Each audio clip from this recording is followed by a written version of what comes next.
and welcome to the semifinals of Health Science Debate of 2015. Congratulate both teams on winning. I call the House to order on the motion this House investigate criminal sentences corresponding to an individual suspected of proclivity to commit crimes.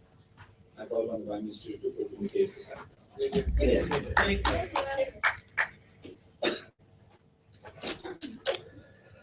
Unfortunately, it's rather much uncontrollable how a person may be born into a situation where you have proclivity towards crime. Unfortunately, the birth lottery is such.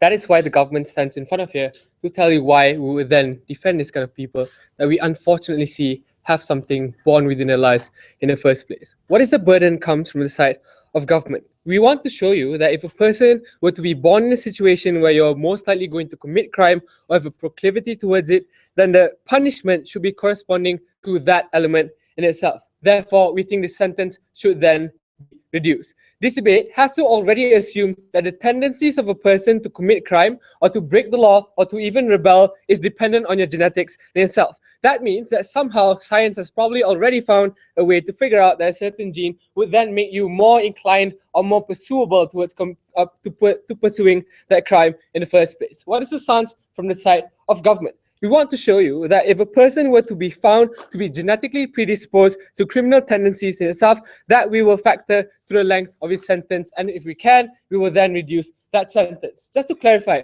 this debate will also factor in certain other elements such as economic opportunity and the kind of education that you get, the same way that the birth lottery also dictates which situation you are then born in. My first argument is this: why is it unfair to punish a person based on your genetic predisposition as what happens within status quo? A, these individuals are born into a position where the idea of crime has always been lingering within their heads ever since they were born in itself. So whenever a certain problem arises in your life, your first very much instinct is to already find a solution that then is criminal within nature in itself. These are individuals who then have a certain proclivity towards what crime is. So if a person were to be in a certain financial constraint, or you are in a position of having no steady income within your life, probably the first answer that comes to your mind is theft in itself. We think that it is unfair to then punish you to the condition which is then to the fullest extent, because we do not have full or total control over what your instincts actually are. B, what are these instincts? The standard that we then apply to the reasonable citizen within status quo is reasonable foreseeability, and it's called the objective test. If it falls out of that certain category, then we think that standards do not apply to that man. Therefore, you should not be subject to the standards of reasonable man in itself. So we also think that reasonable foreseeability is a concept where you can then foresee the actions that a person may commit as a normal citizen. This person is then not normal because they have a criminal tendency or proclivity towards it. That means that if a person has a genetic predisposition, you are most likely going to have less control over yourself to then commit that crime. This is a shame, because your first option that comes to your mind, or when it comes to solving your problems, is always theft. The rational process that differs within these people is that your calculus is then overshaded by these certain negative thoughts that you always have to turn to criminal tendencies in the first place. Considering this, Mr. Speaker, that your thought process works that way, the only way to overcome that is for you to put yourself in a situation where it is emotionally burdening, or to the very least, your environment has to change in a certain way where you will have an avenue of creating that crime in itself. That's not really the case within status quo. Sit down. Madam Chair, Mr. Speaker, we also think that this person is not able to inhibit your thought and to control it even then, which is rather unfortunate because it takes a lot of effort, like I just said, emotionally, and is a huge inconvenience. But certain environmental factors can then create a certain confirmation bias for irrational answers that exist within your head. Thus, to then treat that person like a normal citizen is to then discriminate you based on your birth lottery because you have that certain gene in yourself. C, side opposition will then probably come up here and argue, probably her POI will be that also, that they're going to say it becomes an easy way for people who have this genetic predisposition. Look, I'll just use this as a defense within court. Then they will say that this will be an easy way out and somehow cause a lot more crimes to happen then. This is not the case, but tell me why not. If a person is genetically predisposed to commit crime, what is the point of putting him in rehabilitation? so that he learns from his actions, the same way that you put other normal citizens within rehabilitation and stuff. Duh. But why is this not the case under the side of opposition? Firstly, because there exists a jail sentence that will work as a counter narrative to these people. So that's why we have a rehabilitation. By the way, it acts as a counter narrative to assist this genetic predisposed person to then rationalize that crime should not be the first thing that you do when it comes to your sentence. But secondly, this jail sentence will assist your family as well as other unfortunate people who face the genetic predisposition in itself, as to see this jail sentence as a consideration as to what's a trade-off for doing the crime. Because they will learn that theft is bad, and that's why we also put them within jail. The debate becomes, do we then reduce the sentence because they were under circumstance? We do not take the element of rehabilitation out at all. It's just that we seek this as an outlet to the problem. We then provide a better cause of action, Mr. Speaker. As the conclusion is, we do not punish that person then based on their birth lottery. D. This proposal will also mean that everybody would have a silver defense as a bullet within court just to say that I was born with a proclivity towards crime. It's still contingent on the word of a certain geneticist to say whether or not that person does have that gene within themselves. This allows us to also map out certain demographics or certain people and to allow governments to have better legislation to allow and to also cater towards those people with that gene in itself. Hence, you will then have a community where the people who are affected by that certain gene will always have certain counselors or better teachers within the education system to inhibit that criminal tendency and tell you that it's wrong. For another example, Mr. Speaker, is that governments will also know where to then target economic opportunities for these people. What is the conclusion under our side or the government? Firstly, that we think to punish a person with a full sentence means that we are imposing a higher standard on these people who were born in an unfortunate circumstance in itself. Secondly, Mr. Speaker, it goes against the tenets of law when you have a certain, when you give everyone the same amount of punishment in itself, but somehow you give a higher burden on these people who cannot control their actions to somehow still prove that they have to fight their criminal tendencies in itself. And thirdly, the last conclusion is we think that to not allow them to also unfairly punish these people because he's born with that gene means that you're punishing a man purely based on his actions and not by the virtue of birth lottery. We understand other perils, such as allowing other people to not be punished just because they have unsoundness of mind, or we are born with things such as Jacob syndrome. Acknowledging that, Mr. Speaker, and still mitigating those factors, we think these people still fall under the same category. We're very proud to fight for them.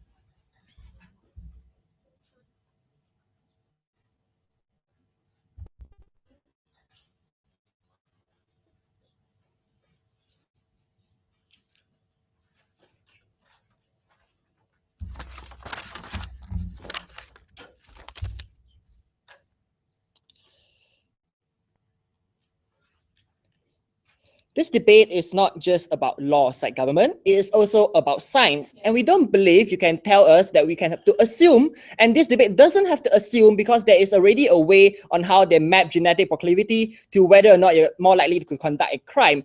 Fact for this side government, there is no such thing as a crime gene. What the motion predispose of you to understand is that there are certain genes that modulates certain parts of a behavior. For example, your tendency to get aggressive, your tendency or your block capabilities to actually learn. These are all factors that they mean by genetic proclivity and not exactly a crime gene that you are predisposed to commit crime just because you are born with it. We don't agree necessarily with the characterization, but we're going to engage with that nevertheless. What am I going to tell to you today? Simple. Number one, I'm going to tell you the science part of the debate. What exactly is genetic expression and why it's not a form of mitigating factor? Second, I'll tell you why now you have to facilitate the ownership of people's life choices and you cannot allow this proposal to go forward. But before that, several points of rebuttals. Number one, they say that the idea of crime has always lingered in the minds of these individuals and therefore they have no autonomy to control or prevent this from happening. By that logic, you will have kids at the tender age of 9 or 10 going around killing people because the idea has always lingered in their mind. We tell you and we bite the bullet that crime is not a process that has been always with you since you're born and incepted. It's a form of a priori knowledge. That means you pick up from other people and you decided to carry it upon yourself. That means it's an idea that's not introduced within you since you're born. It's a foreign concept that you must pick up, and the environment is the one to blame. We don't understand why exactly do they have this idea. But secondly, they said that, well, their rationality differs, and therefore the only solution is theft, and therefore you must modulate them differently. By that logic, all your rehabilitation will fail because they've been hardwired since young to act that way, right? But the fact is this, that rehabilitation do change people. That means you have to consider to a certain effect that behavioral changes are possible, and genetic predisposition is not the only factor into causing this. Therefore, considering that we already have this form of measures, they have to tell us why that is always absolute, and therefore is so bad enough and so dire and so much weightage that they have to only plan on that. But thirdly, this funky idea coming from Mukris, they say, well, we can map out certain demographics and better cater to this group of individuals. In other words, it's an euphemism for saying a blanket policy of discrimination based on birth of lottery. That just because you have a certain group of genes, we're going to predispose to commit crimes, and therefore we're going to label you differently. We're going to place you in special areas. We're going to put special policies on you because you just think that you're going to become an asshole. We don't believe that that form of thing is good. We believe that it's discriminatory, and we better earn the session and moderate the certain environment factors that I'm going to tell to you on why it's the idea. But let's move on into my substantives, right? Firstly, what is genetic expression and why it's not mitigating factors for dummies, right? Firstly, scientific background, right? There is no such thing as a crime gene, as I've already told to you so far. There's no direct causal gene to cause you to commit crime. What actually means is a gene that creates complex changes in your biological composition, right? That means, for example, there are certain enzymatic relationships between what you have in your body and what you are prone to do. That means, for example, there are certain genes that control certain enzymes that release certain chemicals. For example, like cortisol, for example, like testosterone. These are what modulates your behavior and alters your behavior towards things. That's why you see certain people like Raj who are more aggressive, not because it's Indian, but because there are certain genes, and people who are more kind because the genetic composition is that. But that doesn't mean that I'm going to kill, that doesn't mean that it's going to kill people because he has a good background and he has been brought up in a good way because he's Tarish's brother, right? That means your personality, behaviors, and emotions are not exactly determined. That means even in status quo, even if you're a more aggressive individual, even if you have limited learning capacity, we do not use it as a mitigating factor, and it does not affect the outcome of how the courts prosecute you. That means your gene expression does not happen in a vacuum. If that is, I've already illustrated that by saying that child, sit down, I'll take it in a while, Terence. That means child will actually behave that way since young. No, gene expression is only manifested in two ways. Simply, number one, when the individual chooses to do so, and number two, the individual is influenced by the environment, which in this sense is society. In simple terms, if you remember your bio textbooks, genotype plus environment equals to phenotype. That means, for example, the best principle of this would be people getting fat, right?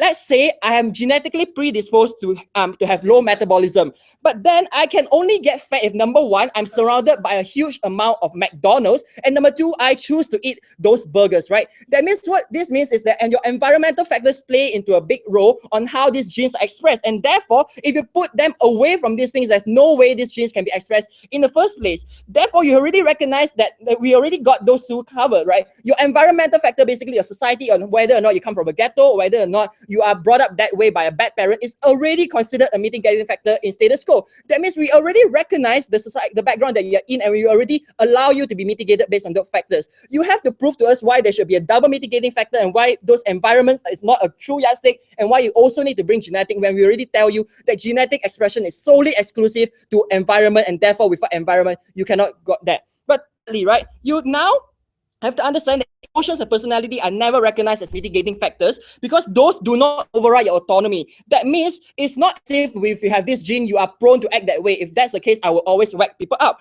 We recognize that these are only possible with all the other factors I've told to you, and therefore we already got those factors covered, and we don't need this policy to go through. But before I move on to my point, go. So you still agree that a man with tendencies to become more aggressive will act out on these tendencies? What are you going to do about that then? The man who is more aggressive can only act out if he's brought up in people who encourage him to do that way, and therefore this form of environmental backgrounds and societal perception has already been covered in status quo. Terence. Let's move on to the second idea on what we mean by facilitate the ownership of people's life choices.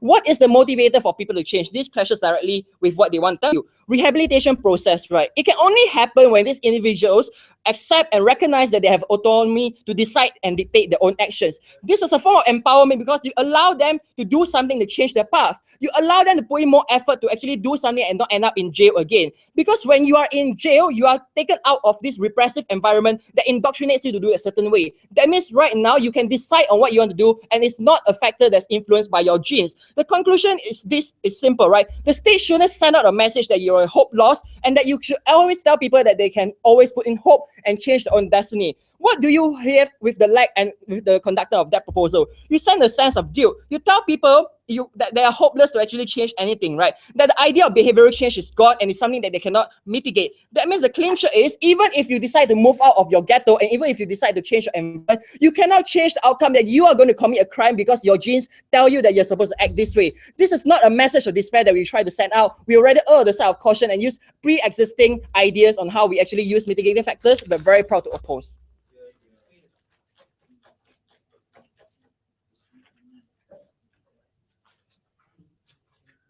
I thank the leader of opposition for his speech and call upon the Deputy Prime Minister to extend the case for cyclone.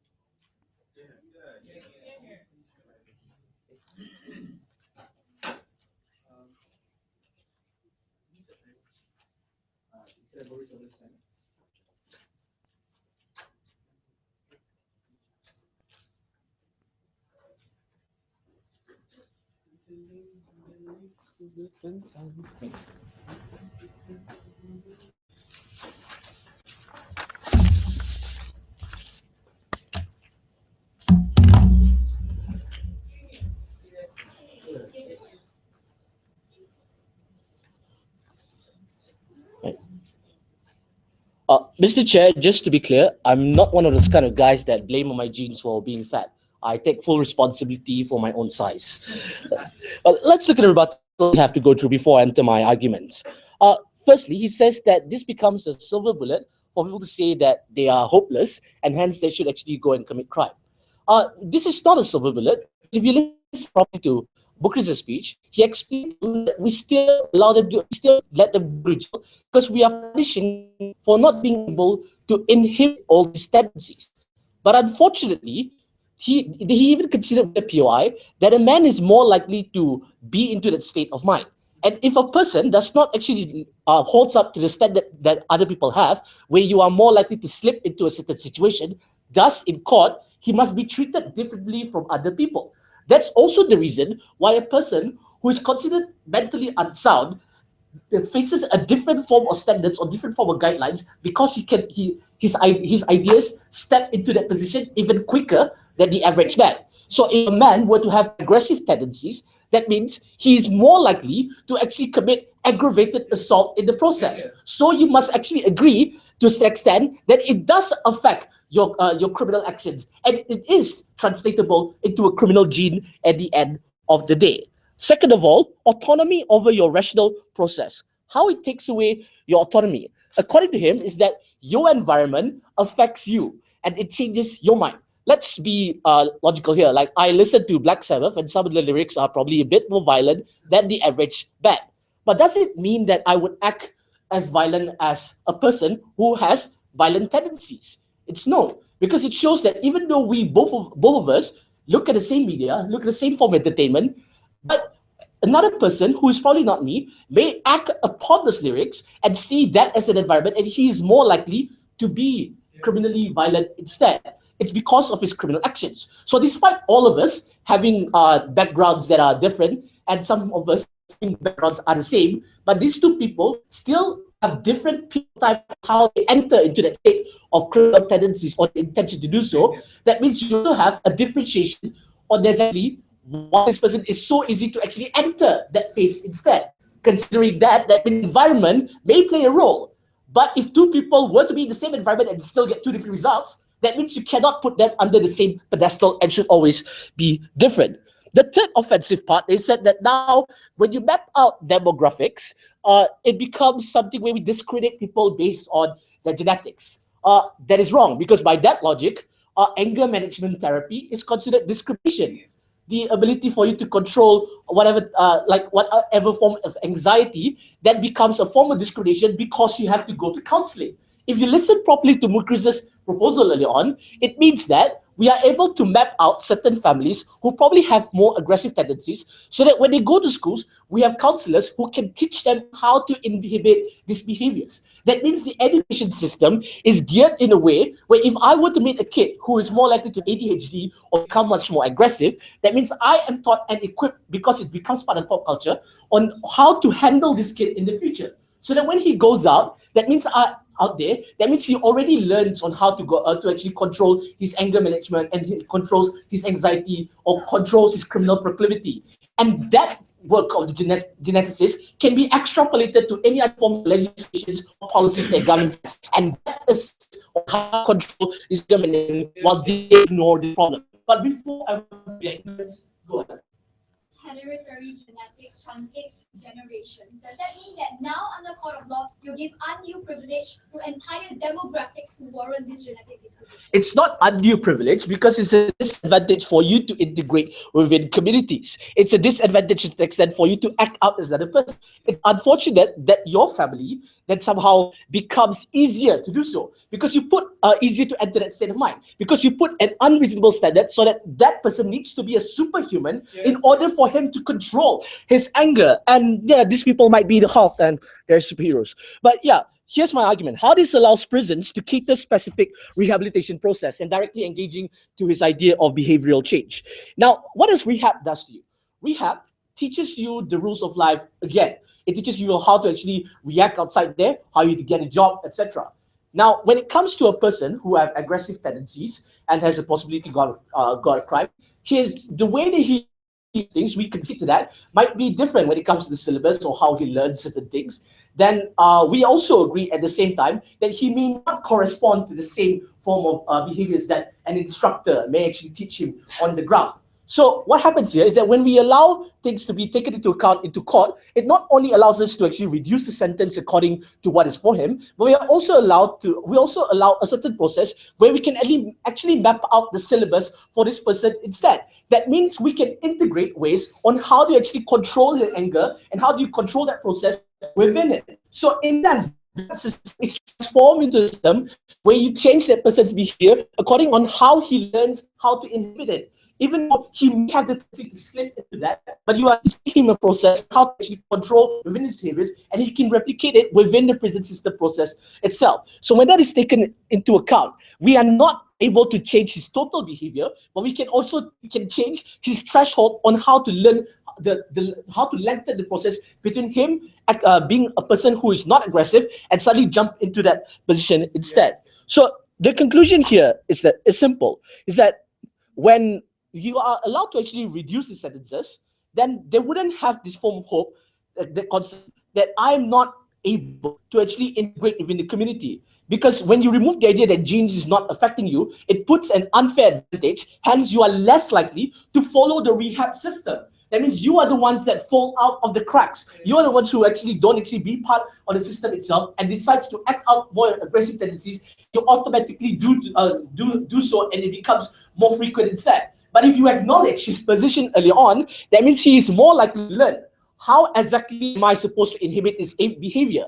And unfortunately, all of this happens when he's already been caught and he's already been charged for assault. Now, for the next generation, people beat them, and in the future, they can see his position and actually show that this person managed to go to rehab and learns how to inhibit it, rather than people just blaming him and discriminating him that this person is a hot-headed person. But now people understand that he was born like that, and we need to actually create a society that learns how to actually accommodate him. We need to accommodate these people, like how Mara accommodated me as a fat guy.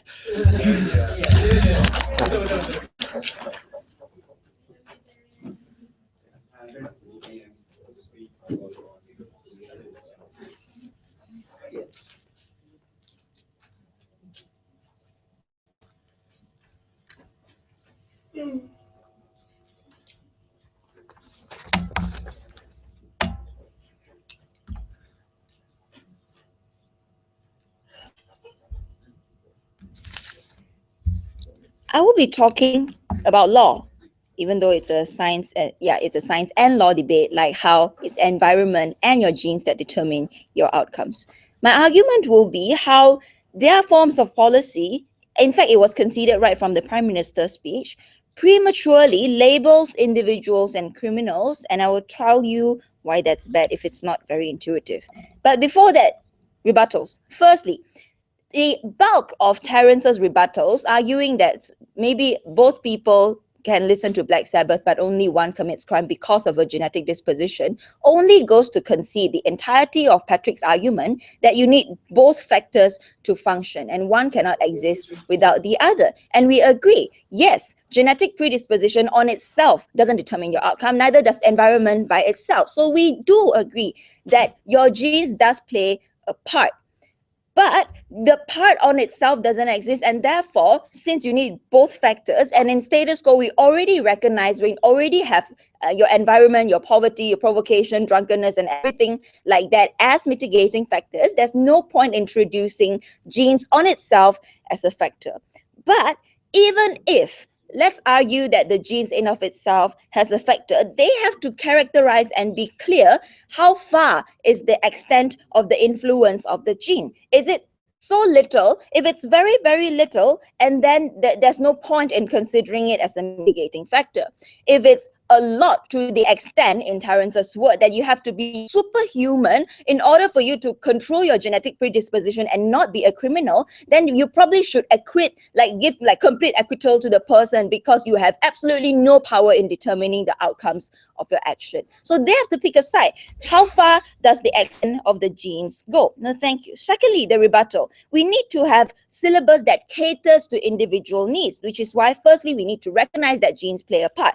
Already agreed upon. But secondly, I want to argue that all your syllabus and anger management classes and all of those can exist even if the genetic predisposition is not a part in mitigating factor, even if it doesn't play a part in the court sentences, right? We already have a lot of self-improvement classes for people to get fit, for example, and all kinds of classes to help you become a better human. But those factors doesn't have to be part of mitigating factor in the court for it to have good syllabus there in the market. But more importantly, the purpose of that class is to help people to learn how to cope with themselves. At the same time, you're telling them it's your genes that is going you to cause crime. I don't know what is the outcome of the class that you're trying to achieve, except to tell people that your outcome and your actions and your criminal tendencies are already determined by your genes, and you might as well don't need to do anything about it. Before I move on, yes. Why would I listen to your anger management class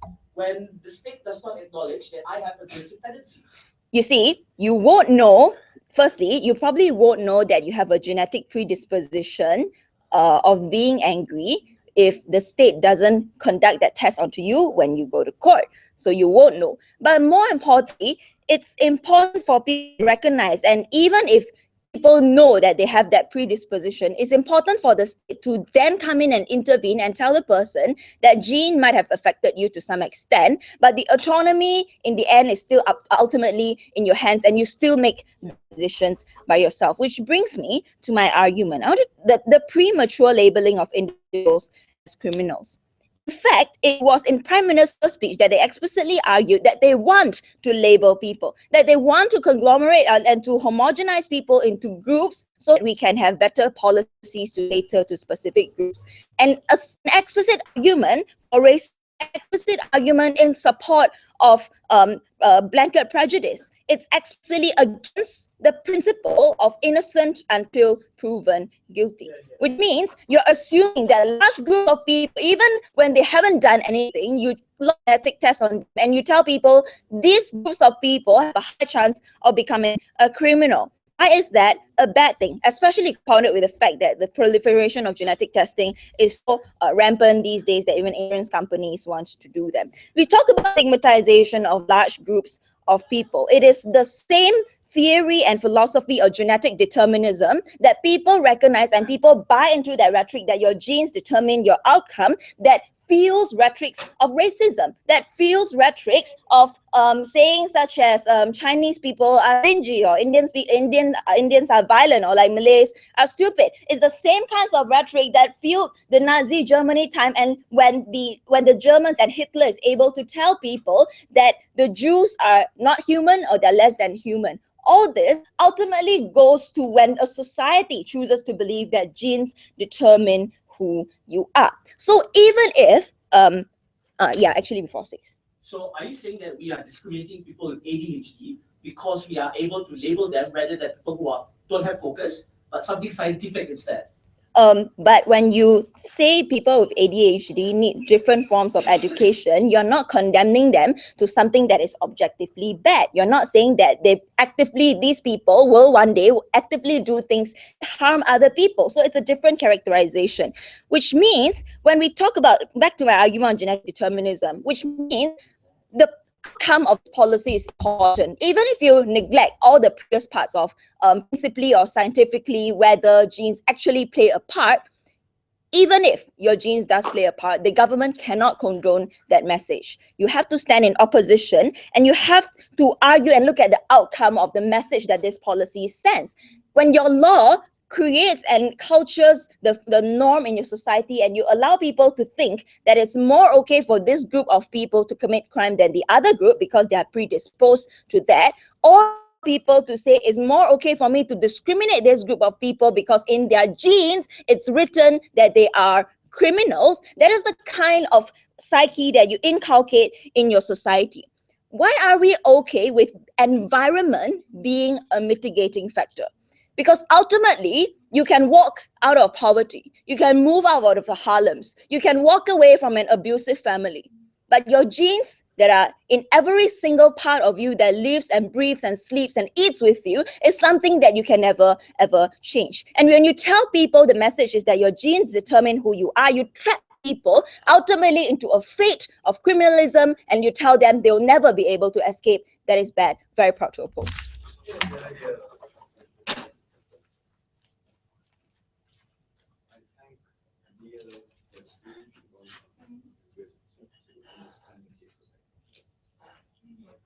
Yeah.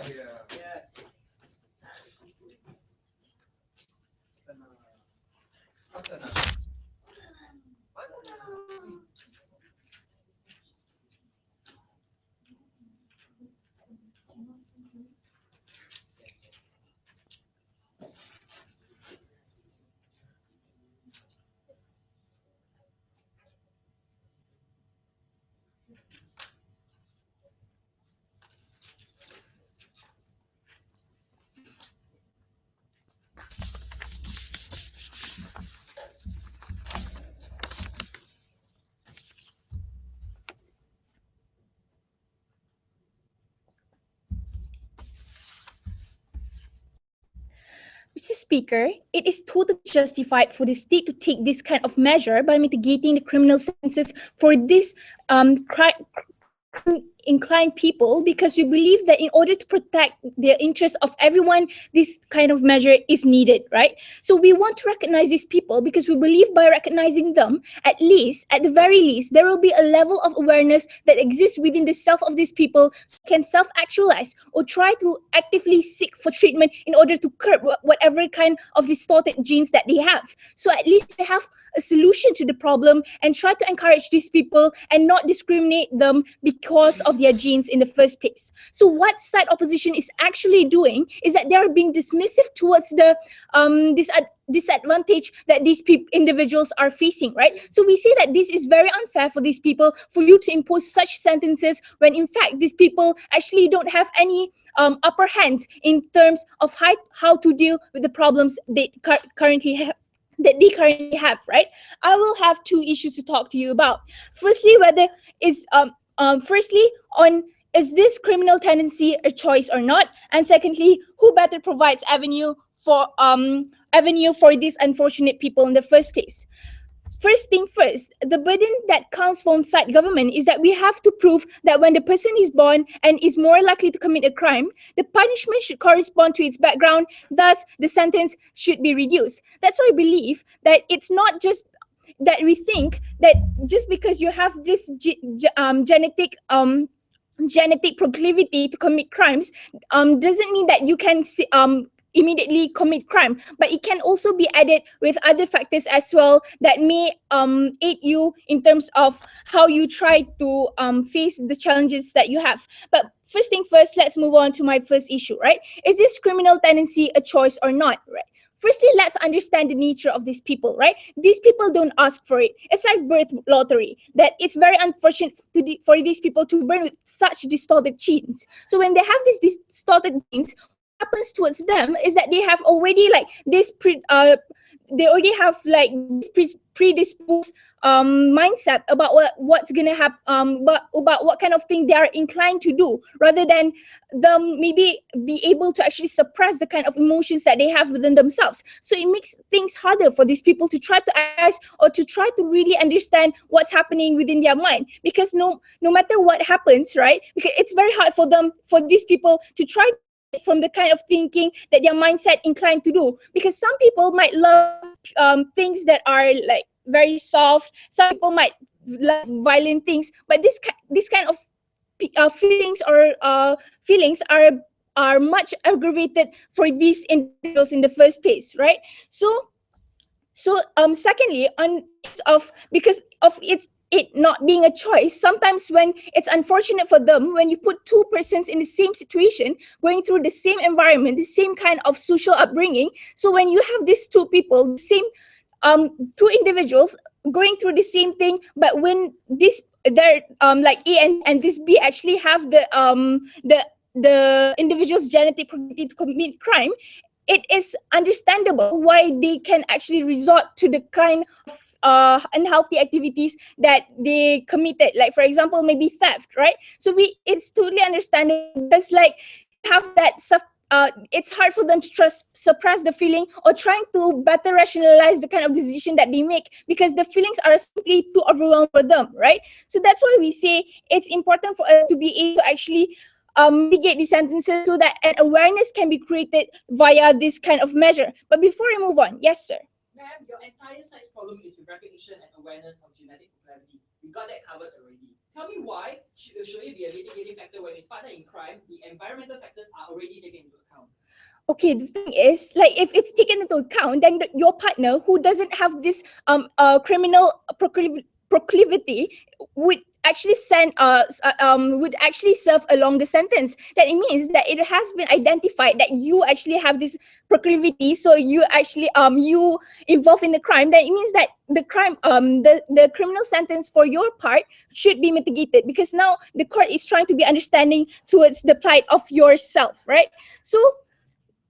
So how would these people actually, if you don't acknowledge the existence of their criminal tendencies in the first place, how would this person would want to go to the measure, like for example, like they suggested to go to the anger management class, when there's no incentive from the side government to actually understand these people better, right? So we say that it's very important to have this kind of label for these people in order for them to be better recognized and acknowledged, like just like how we label people with ADHD. It doesn't mean that it's a bad thing. We want to recognize these things, so these people think that they're actually a special group of people, and because they are a special group of people, therefore we want to make things better for them, and they think that they have hope, and because of this hope that they have, and later on they will actually be incentivized to actually improve themselves and whatever kind of mindset, and try to train themselves to be better in the future, right? So eventually it comes down to this, because of this criminal tendency is not really a choice for these people. It is very important for the society and the state to try to understand how this person thinks,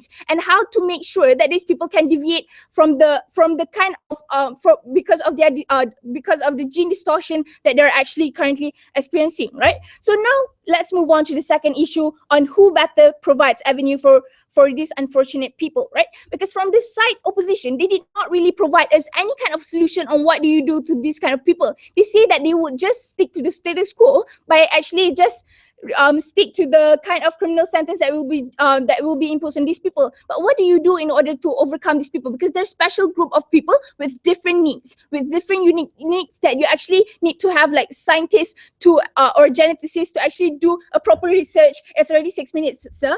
To do a proper research in order to understand better, because they might need a different kind of medication compared to other people that you think might be normal in the first place, right? So we say there's no other tangible solution coming from their side. Under our side, when we reduce the criminal sentences, it actually creates more intention within the society about this special group of individuals. And that's why the better treatment can be provided towards these people. And we say that it will actually provide justice for these people, because now their rights will be acknowledged and recognized, and no justice will be taken place, and individuals will try and suppress whatever criminal feelings that they have. And we say that that this person that it will be like very much the situation would be much better for individual and for society to progress as a wholly as a more comprehensive and inclusive society. With that, I've never been prouder to propose. Thank you.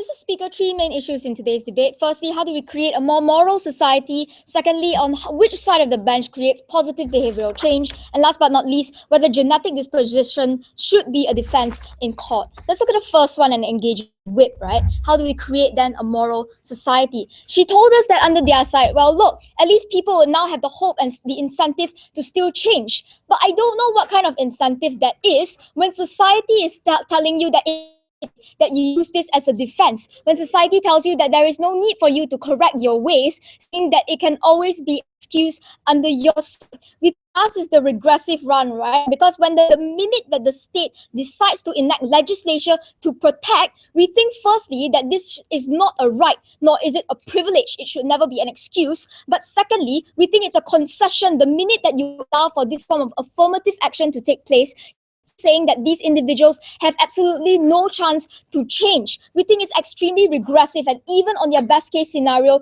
even if it was the case that it is a major contributing factor, no thank you. We believe that we rather still push for the no, that you are the determiner of your fate, that you are still able to change your stars, and that conscious act you make when you against those genes that tell you to beat up someone, when you fight against those aggressive genes, we think that is when it really takes place. We think in status quo, societal expectation and condemnation upon convicts is good because it forces individuals to change. It forces people to utilize that element of guilt to propagate better behavioral changes. That element of guilt is lost under your side when you tell us that it is always a legitimate excuse and a mitigating factor that will always be warranted by courts. We think it's a regressive society, one that warrants unequal privileges and rights for a denomination solely on this idea of a birth lottery. We reject that entirely. Have a seat, Terence. Second issue on this idea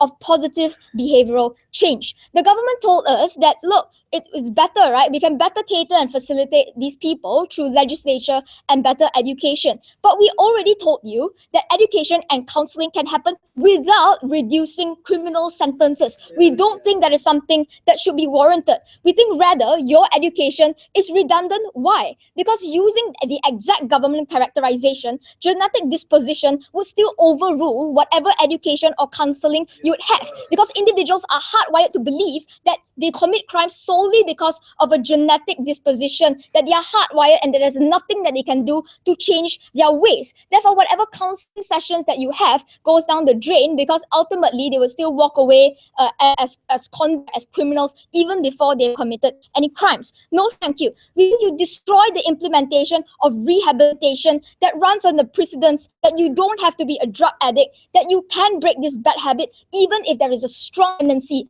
So similarly to addiction, like perhaps genetics also has a strong tendency. So on an equal basis, we say that individuals are able to fight against this tendency or this commit crime. Is a game of psychology, right? Rather the individual able or willing even to fight against it. We told you on the side of opposition, the purpose of the law and punishment or retribution is this, right? That so that people do not commit repeated offenses. What does that mean? It means that the first step to any form of behavioral change is first to accept your own mistake. It's first to accept that yes, you made a mistake on your own and you are 100% liable for those actions and those conscious choices that you make. We think the utility of guilt in reforming behavior is lost under the government's paradigm when you don't allow individuals that capability to take in that guilt and to acknowledge that theirs was the mistake and theirs was the fault. Before I move on, yes, sir. Full punishment to a genetically unfortunate person seems to be double punishment then. Do you also agree that different individuals have different tendencies to commit a crime? Yes, of course, different individuals have different tendencies, but all those are protected under court of law. Like the judge is able to dispense the context in which the crime was committed. That's why there is a very different distinction between mitigating factors, such as in the case of self-defense, when you had to counteract that individual who assaulted you because of the context in which you were assaulted. We think this is different because under genetic disposition, an individual is still succumb to ideas of environmental factors. You still have to go through the basis of that individual actively deciding that you want to commit the crime. So we think those are differences, right, in today's debate. Last but not least on this issue, right, then goes on perfectly. Should genetic disposition then be a defense in court? The Prime Minister told us that, look, because it's genetic, these individuals are victims of circumstance that is unfair to punish them. But we tell you that there are two distinct scenarios, right? The first scenario, if you agree that genes are only but a small contributor, then you concede to our case by acknowledging that the environmental factors and upbringing of an individual is the main contributing factor, and those are covered under the court of law anyway, under environment, right? But if it's the second scenario where you believe that genetics is the main contributor and a person cannot control their actions, then the government bench is being unfair as well, because these people, since it's so uncontrollable, it shouldn't be a reduction of criminal sentence. It should be an outright equitable of these individuals. It should be outright forgiveness of whatever punishments, if you so say, that is uncontrollable. What are the harms on the side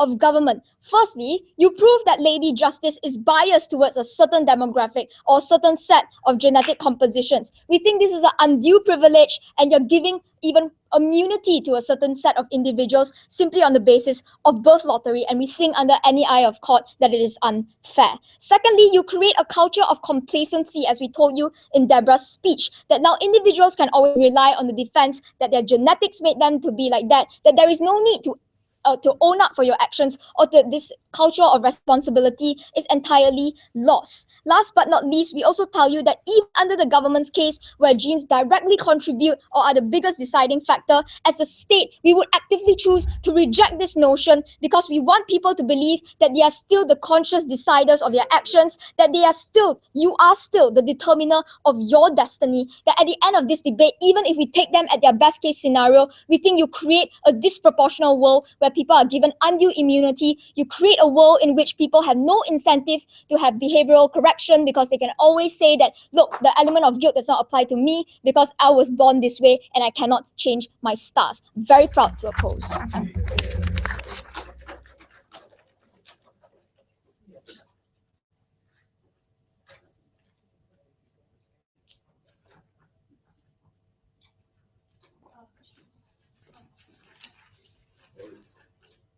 And the opposition will call upon this reply to summarize the case. Yeah.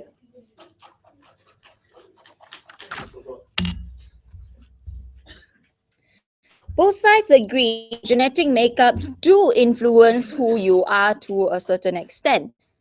The ambiguity lies into what extent.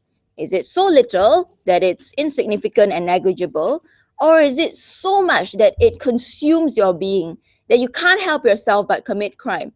Because if that's the case, then we should acquit the person entirely. Government, and the bulk of their case, is about recognition. And with recognition, in providing good treatment to help these people in addressing their tendencies of aggression and all that. Firstly, that can exist without using those factors as a mitigating factor. Your treatment can exist regardless whether the court considers your genetic disposition as a mitigating factor or not. In status quo, we have a lot of self-help classes and improvement classes for even ADHD. And ADHD, by the way, is not a mitigating factor in court, which means there's absolutely no link between recognition, and if you want to recognize, you don't need the court to go to such an extent to call these people criminals. In you, that treatment and recognition and self-help is better under our side, because our side recognizes these tendencies and these genetic disposition as tendencies of aggression and or intellectual quotient, never to the extent of calling them a criminal gene, never to the extent that we call these people and stigmatize them to the point where they can automatically be called as not just people who may be aggressive, but criminals. And that is the difference. But the debate then, ultimately, if we move past all of that, and we recognize that the clash then becomes, albeit recognizing that if your genes do play a part in your behavior, then what are the harms of using it as a mitigating factor? Firstly, it's unfair because it dismisses the fact that we already consider environment in court that already covers people who commit crime due to external pressures. But secondly, you have a premature labeling of people as criminals. And we think that states should at least have the decency to grant people that basic recognition and to grant people that basic recognition of them as humans, that you are not a criminal until you commit a crime, which means you can't just use people's genetic composition and call them bad people. But ultimately, if you also get outcomes, this policy tells people that you don't have the autonomy to control who you are. Because this is the dichotomy, right? Like, they can't choose between both. It's either the extent of your influence is so little and negligible, or if you're telling people that you really don't have the autonomy, therefore it has to be a mitigating factor, you're also at the same time telling people, and you're telling people that there's nothing that you can do about yourself. There's no point of going through rehabilitation. There's no point in nurturing our children or teaching them morals and teaching them good values, because ultimately your genes determine who you are. Even if your genes do play a big part, the state still has that duty to deny that rhetoric. Why?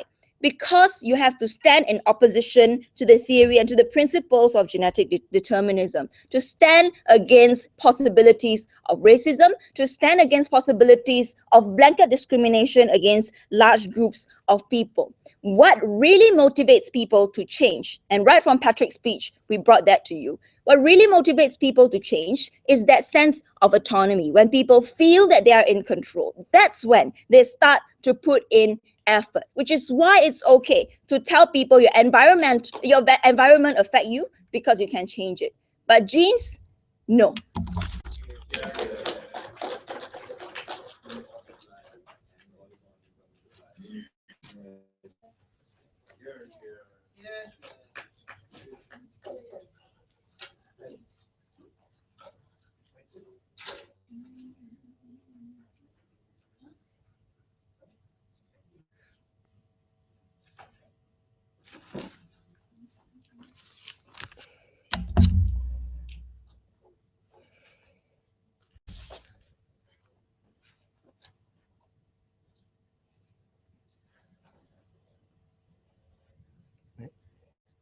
Mr. Chair, ignorance, that's the running song for UMA today, because mainly they are ignorant about the idea that some people are unfortunately born with certain genes that affects their behavior. Let's look what they considered in this debate and made us win. Is that firstly, they considered that it takes a shorter period for people with genetic predisposition to enter aggressive tendencies. The second thing that they considered here is that these genes makes it easier for people to slip into a position where you are possibly involved in aggravated assault. That means you are more likely to do so. Then somehow along the road, they changed the into the idea that it shouldn't be this huge spectrum where some people have a tendency to enter a certain position, but it suddenly became two extremes where it's super negligible versus the idea of this person should be acquitted directly because it's overwhelming. Yet also the characterization says that these people can change. That means they are conceding that two people were to grow up in the same environment and look at the same media, same form of entertainment. At the end of the day, the person who have a certain tendency might push him into the idea of aggravated assault instead. And that person should have the possibility of being acknowledged in the court of law that it's unfair on his part. We punish him to send a message to him that it is still wrong for you to punch another man just because he called out Liverpool as a horrible team.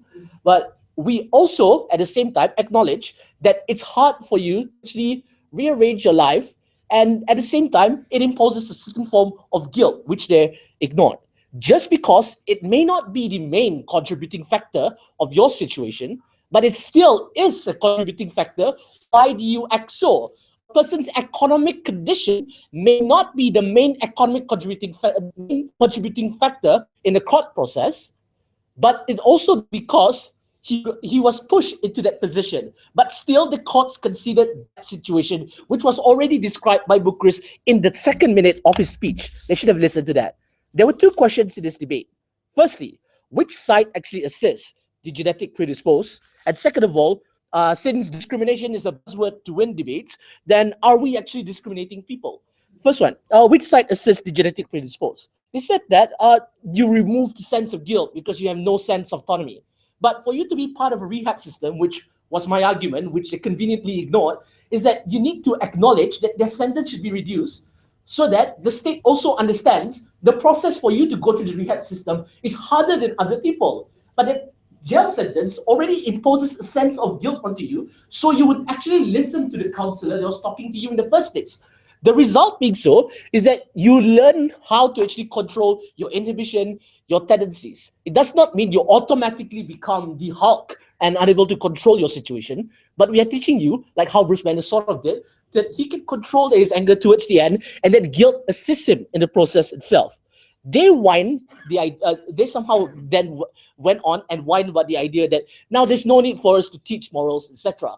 We say that it's a contribution towards the system in order for him to learn on how to inhibit all of this. But it's unfortunate that sometimes not everyone gets that, and the idea of teaching his morals assists him in the process. But the second question, are we discriminating people? They say that we are labeling people as criminals because we identified crime gene. It's because you call it a crime gene. That's why you label them as criminals instead.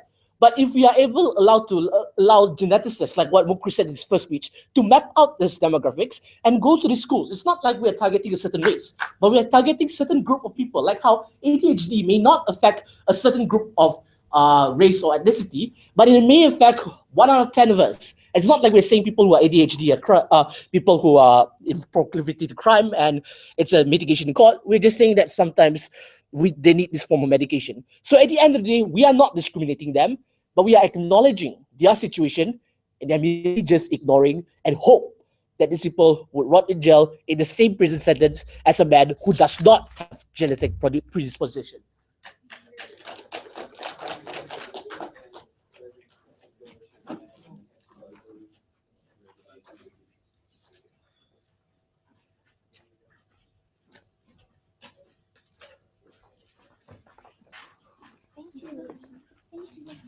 Thank you. Terima kasih datang. Bentar lagi hari raya dah kan?